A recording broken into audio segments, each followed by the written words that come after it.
পাবনায় অস্বাভাবিক হারে বেড়েছে বেওয়ারিশ কুকুরের সংখ্যা। সম্প্রতি কুকুরের আক্রমণে ক্ষত-বিক্ষত হয় মায়ের কোলে থাকা ৭ মাসের শিশু। ২ দিনে নারী শিশুসহ ১৯ জন কুকুরের কামড়ে আক্রান্ত হওয়ায় আতঙ্ক ছড়িয়ে পড়েছে। পৌরসভা ও সংশ্লিষ্ট প্রশাসনের উদাসীনতায় ক্ষুব্ধ স্থানীয়রা। পাবনার লস্করপুরে ৭ মাসের শিশু রায়হানকে নিয়ে বাড়ি থেকে বের হন মা মাসুরা খাতুন।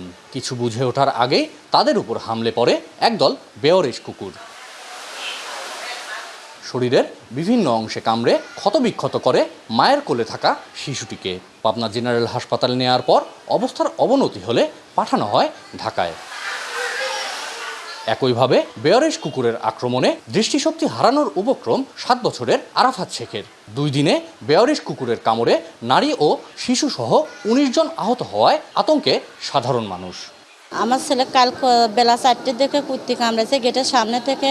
ছেলে তো ডরাইছে, ছেলে তো এখন কিছু খাইতে পারতেছে না। কুকুর নামালে তো আরো এরকম বিপদ ঘটতে পারে। বেওয়ারিশ কুকুর নিয়ন্ত্রণে পাবনা পৌরসভা ও সংশ্লিষ্ট প্রশাসনের উদাসীনতায় ক্ষুব্ধ স্থানীয়রা।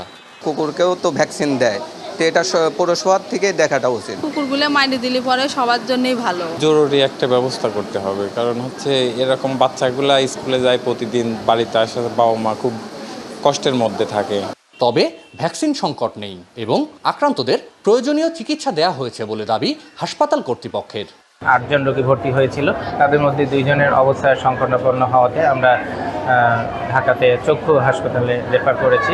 রোগীদের যে প্রয়োজনীয় চিকিৎসা, ভ্যাকসিন সহ এগুলো আমরা সম্পন্ন করেছি। বর্তমানে ভ্যাকসিনের কোনো সংকট নেই।